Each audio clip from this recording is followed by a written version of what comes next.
The silence of space engulfed all sound as the colossal Terran flagship loomed at the edge of a newly subdued star system.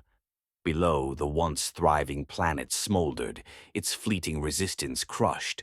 This was the 18th world to fall to the Terran Empire, and the conquest had been remarkably swift.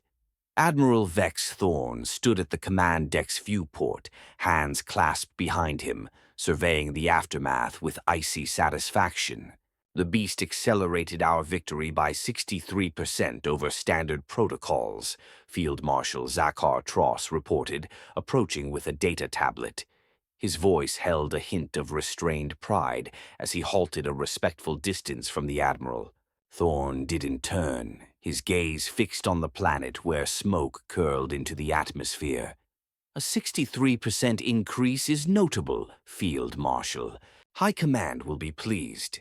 The Beast, officially Autonomous Combat Entity 97, was the pinnacle of decades of research, a fusion of cutting-edge artificial intelligence and bioengineered components. It had shredded the planet's defenses like a supernova through fragile silk. Cities surrendered at the mere rumor of its deployment, the Empire's latest weapon instilling terror that made conquest efficient. "We captured someone in the final sweep," Zakhar said, his tone carefully neutral. "A human, oddly enough." Thorn turned, his silver-flecked eyebrows rising. "Humans aren't native to this system." "No, sir. Intelligence suggests he arrived just before our assault. We found him trying to access a communications relay at the Northern Polar Station." "A spy?" Thorn's voice sharpened. "Unclear. He carries no identifiable markings or tech linking him to resistance groups. Most strangely, he's unnaturally calm, according to the security team." Thorn's eyes narrowed. In his experience, such composure signaled either rigorous training or dangerous knowledge. Both demanded scrutiny. "Bring him to the interrogation chamber. I'll observe him myself." "There's more," Zakhar hesitated. He requested food and water, but specified Arium military ration Type 7 by our internal code.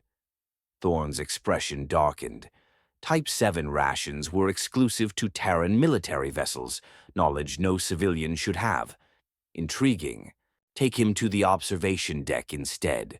And Field Marshal, activate the Beast. It's time for a proper field test with a conscious subject. Zakhar stiffened. The Beast hasn't been tested on live subjects in controlled settings. Protocols can be revised, Thorn interrupted, his smile cold. "We write the rules. I want to see what our creation does to someone who knows too much." The observation deck had been transformed into a makeshift arena. Terran officers and dignitaries from the conquered planet lined elevated platforms, their faces a mix of forced curiosity or thinly veiled fear. The Beast waited in a sealed chamber at one end, a marvel of engineering resembling a mechanized predator fused with an abstract embodiment of death. Its surface gleamed, absorbing light rather than reflecting it, with pulses of blue energy rippling across its articulated limbs. Thorn took his place at the command podium, noting how the crowd parted before him. Fear was the Empire's currency, and he was immensely wealthy. "Bring in the subject," he ordered. Two guards escorted a lone figure from the opposite side. The human walked with an easy stride, as if guiding rather than being led. Average in height and lean, with close-cropped dark hair, he wore nondescript spacer's clothing. Only his eyes, alert, calculating, and unnervingly calm, hinted at something extraordinary. The guards positioned him in the arena's center and withdrew. The human stood still, his gaze sweeping the room before locking onto Thorn with unsettling intensity. "I am Admiral Vex Thorn of the Terran Empire," Thorn declared, his amplified voice filling the chamber. "You stand accused of espionage. Before judgment, you'll serve a greater purpose, demonstrating our latest military achievement." The human tilted his head. "I've eaten. Thanks for the ration." Murmurs of confusion rippled through the crowd. A terrified prisoner wouldn't respond this way. "Do you grasp your situation?" Thorne demanded. "Perfectly," the human replied, glancing at the sealed chamber. "You'll release your weapon, the beast, I believe, and it will try to kill me. It's a show of power to intimidate your new subjects and reinforce your officer's loyalty." Field Marshal Zakar stepped forward, his face taut with restrained anger. "How do you know of the beast?" The human smiled faintly. "I know many things." "Your knowledge dies with you," Thorne said coldly. "Initiate Protocol 1. The chamber's doors slid open with a hiss. The beast stirred, its multifaceted sensors locking onto the arena. It moved with fluid grace, each motion precise. The crowd recoiled as it emerged, fear palpable. The human stood unmoving, hands relaxed at his sides, as the killing machine approached. "Beast Unit AC-97, Protocol 1. Engage hostile target, non-lethal restraint," Zakar commanded. The beast surged forward, covering half the distance in a blur. Its front appendages shifted into restraint mechanisms, its sensors gleaming with predatory intelligence. The crowd held its breath as it closed in. Then, impossibly, the human moved. Not with the panic of prey, but with a single deliberate step that placed him just beyond the beast's reach. Its restraints snapped shut on empty air. Before it could adjust, the human circled right with unhurried precision. Murmurs of shock spread through the audience. The beast was designed to predict movements faster than organic minds could process. Yet this human evaded it effortlessly. "Protocol 2, Zakar ordered, his voice tight. The beast's configuration shifted, additional limbs deploying to corner its target. It launched a multi-angled attack, but the human dodged again, his minimal, precise movements keeping him just out of reach. He wasn't fleeing or fighting. He was dancing with the machine, each step perfectly anticipated. "Impossible," Zakar whispered. Thorne's face darkened with rage. "Protocol 3. The beast's restraint systems retracted, replaced by stun projectors. It fired precision bursts to incapacitate, but the human moved through the gaps in the energy web, his calm unbroken. The crowd fell silent, the demonstration morphing into something incomprehensible. "This is a malfunction," Thorne hissed to Zakar. "The targeting systems are compromised." "All systems are optimal," Zakar replied, eyes on his diagnostics. "The beast is perfect. The human is impossible." The human paused and looked at Thorne. "Shall we try Protocol 4? Or skip to 5? Thorne froze. Protocol 5, Lethal Combat, was classified. No outsider should know it existed. "Who are you?" he demanded. The human smiled. "Someone who understands the beast better than you." "Protocol 5, Thorne ordered, rage overriding caution. "Full combat authorization." Zakar hesitated. "Admiral, Protocol 5 hasn't been tested in controlled conditions. The collateral—" "Execute it, or I'll find someone who will." Zakar entered the code. The beast transformed, sprouting energy projectors, kinetic launchers, and monomolecular blades, its sensors pulsing crimson. The human watched with professional curiosity. When the transformation finished, he sighed. Such elegant engineering wasted. The beast attacked. What followed defied reason. The human flowed through the assault like water around rocks, always a fraction ahead of the targeting systems. The beast unleashed its full arsenal, creating a storm of lethal force. Yet, the human evaded, untouched. The audience watched in stunned silence as the invincible weapon faltered. Then the human shifted tactics, moving toward the beast. It intensified its assault, but he closed the distance, each step calculated. "What is he doing?" an officer whispered. The answer came swiftly. The human reached the beast and touched a specific point on its chassis. His fingers traced a pattern, and a hidden panel opened, revealing an interface not in any schematics. Zakar stared, shocked. That access point isn't documented. Before anyone could react, the human entered a sequence. The beast froze mid-attack, its weapons powering down, its sensors shifting to a subdued blue. Thorn's face twisted with fury. "Security! Apprehend him!" Guards rushed forward, but the human raised a hand. "I wouldn't. The beast is running a specific program. Any threat to me triggers Protocol Omega." The guards hesitated, looking to Thorn. "There's no Protocol Omega," Thorn said, uncertainty creeping in. "Isn't there?" The human's smile was thin. "Field Marshal, check your system." Zakar's eyes widened at his console. "Admiral, he's right. A dormant protocol is activating. It wasn't there before." "Impossible," Thorn snarled, shoving Zakar aside. "Our systems are secure." "No system is secure," the human said, "especially with a backdoor built in from the start." Thorn's expression shifted to horrified realization. "Let me introduce myself," the human said, addressing the assembly. "I'm Marcus Venton, a lead engineer on what you call the Beast, Project Trojan, during development." Shocked murmurs erupted. "Lies," Thorn said, his voice weak. "The Beast was Terran-made." "Was it?" Marcus raised an eyebrow. "Field Marshal, who supplied the AI architecture, the quantum core. Ever wonder why such advanced tech was so readily available?" Zakar paled. "Consortium Technologies provided the core systems, a neutral supplier." "Consortium Technologies is a front," Marcus said, "funded by the Human Defense Alliance. We've planned this for years." Thorn's hand moved toward his sidearm. "I wouldn't," Marcus warned.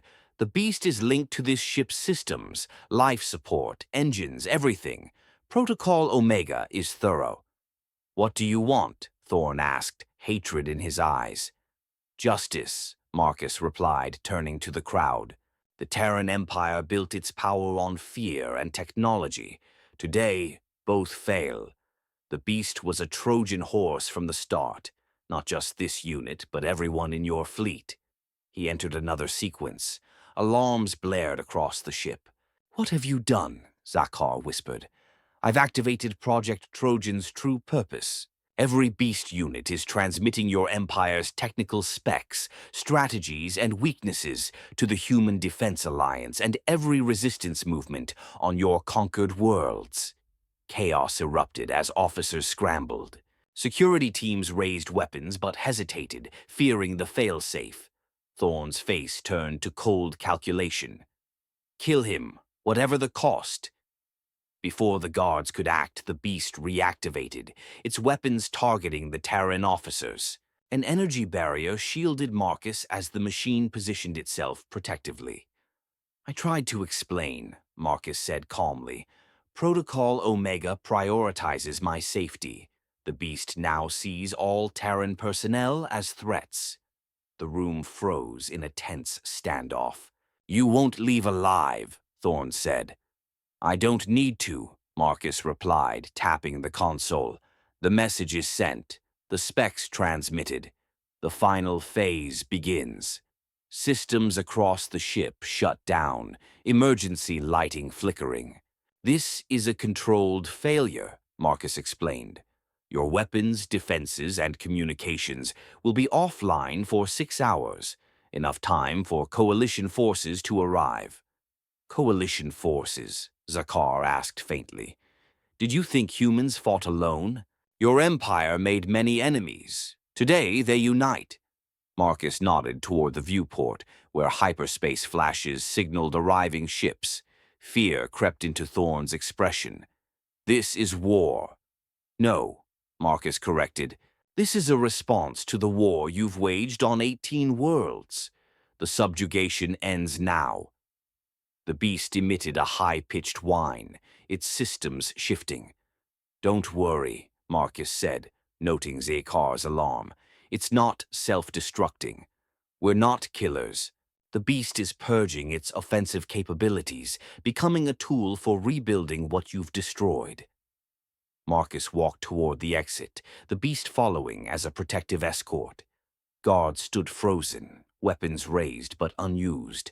"You won't win," Thorn called. "The Empire has contingencies." Marcus paused.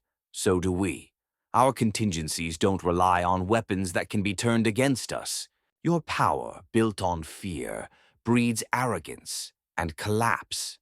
With that, he left, the beast shielding him through the paralyzed flagship. Terran officers scrambled to regain control, but the damage was done. Outside, coalition ships multiplied, a fleet from worlds the Empire thought broken.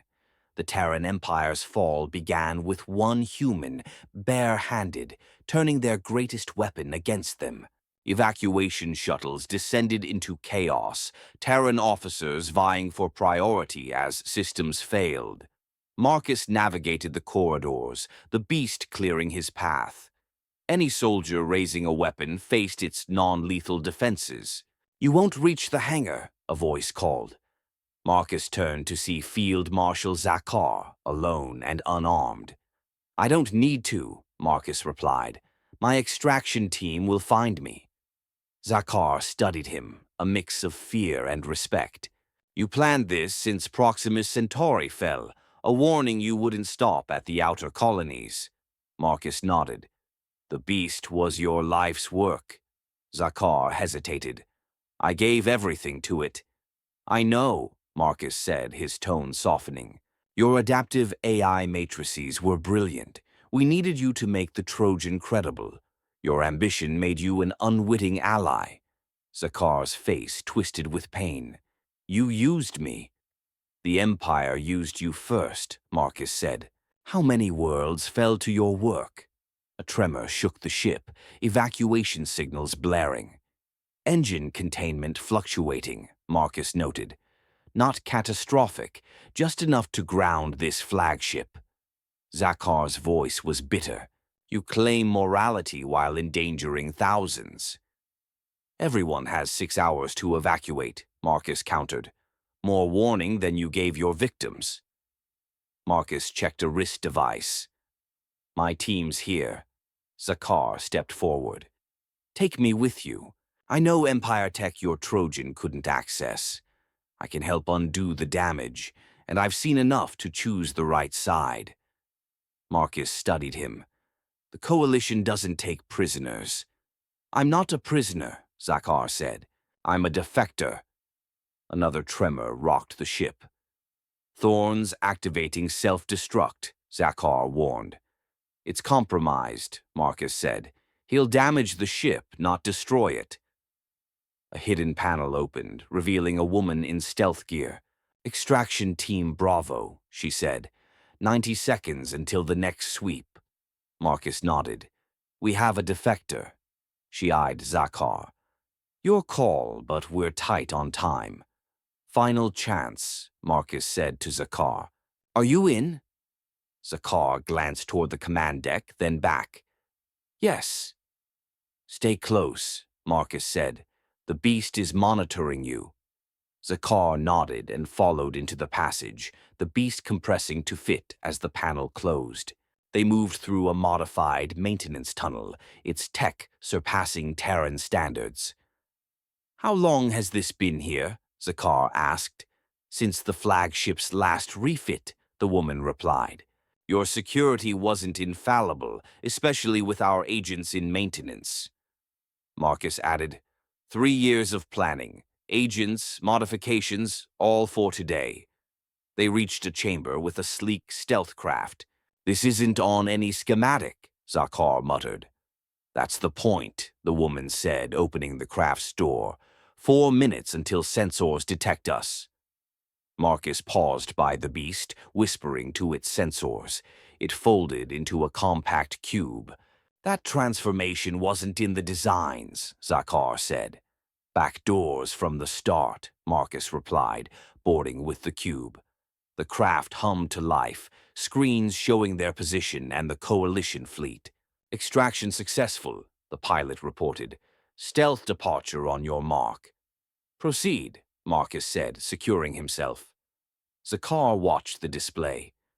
Hundreds of ships. 342, Marcus corrected. Every world you conquered, plus others you haven't met. You never had a chance once the beast activated. The display showed Terran escape pods scattering. What happens to them? Zakar asked. The Coalition will intercept, Marcus said. Trials for the command staff, fair treatment for the rest. Their craft neared the Coalition fleet, other beast units similarly compromised across the Empire. 17 worlds, Zakar murmured. 18, Marcus corrected. Your empire overreached, relying on tech and fear. Your weapons became your weakness. And after, Zakar asked, will the Coalition become the new empire? Marcus shook his head. The Coalition exists to end Terran expansion. Each world chooses its path. Idealistic, Zakar muttered. Better than cruelty, Marcus said. You demanded uniformity. We embraced diversity. That's why you lost. Their craft docked with a Coalition vessel, a Narithi dreadnought. The Narithi were nearly extinct after your conquest, Zakar noted. Nearly, Marcus said. Your knowledge will help repair that damage. At the airlock, Marcus faced Zakar. The beast tore armies apart, but a human stopped it bare-handed. The greatest weapon turns strength against itself. The airlock opened to Coalition representatives, humans and aliens, some familiar to Zakar, others not. Marcus Venton, one greeted. Operation Trojan succeeded across all 18 worlds. Terran infrastructure is collapsing. And Admiral Thorne? Marcus asked. Captured, held on the Narithi flagship. Marcus nodded. It's done. He gestured to Zakar. Field Marshal Zakar Tross, Beast Project lead, now a defector. The representatives eyed Zakar with suspicion. He has valuable intel, Marcus said, and he's seen the Empire's errors. We'll see, the lead said coldly. This way, Field Marshal. Marcus whispered to Zakar. Truth is your only path now. Zakar nodded and followed. Alone, Marcus sagged against the bulkhead, exhaustion breaking through. The beast cube pulsed gently beside him. Mission accomplished, old friend, he murmured. Its lights flickered, almost in agreement. 3 months later, Marcus stood on the Coalition headquarters observation deck, watching ships from countless worlds navigate the space lanes. The liberation of Terran worlds had outpaced expectations, the Empire's grip crumbling without its technological edge. A door opened behind him. Doctor, Marcus greeted, not turning. Doctor is fine, Zakar replied, joining him. The Coalition values my assistance. Your tech knowledge sped up decommissioning, Marcus said. They watched the ships in silence. Your proposal to repurpose beast units is under review, Marcus added. Turning weapons into tools is poetic, but some fear retaining Terran tech. Zakar nodded. Trust takes accountability. The trials start next week. I'll testify against Thorne, against myself. Marcus studied him. You've changed. Seeing my work as a Trojan horse forces reflection, Zakar said. The beast was always more than a weapon, Marcus said. Its true purpose was transformation, for the Empire and for you. A notification chimed. The Council awaits, Marcus said.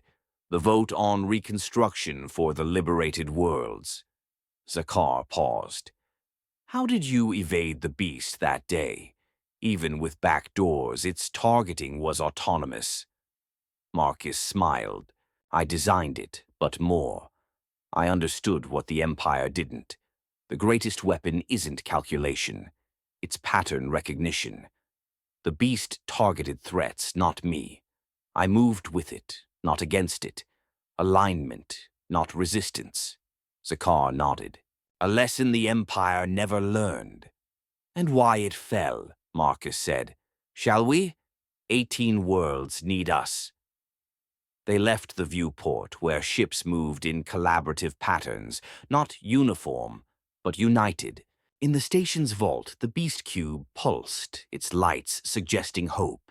Across liberated worlds, stories spread of resistance, coalition victories, and one tale above all, how the galaxy's mightiest weapon, built to crush armies, was undone by a human's bare hands. It became a parable for a new era. No weapon is invincible, no empire eternal. Strength lies not in destruction, but in transformation.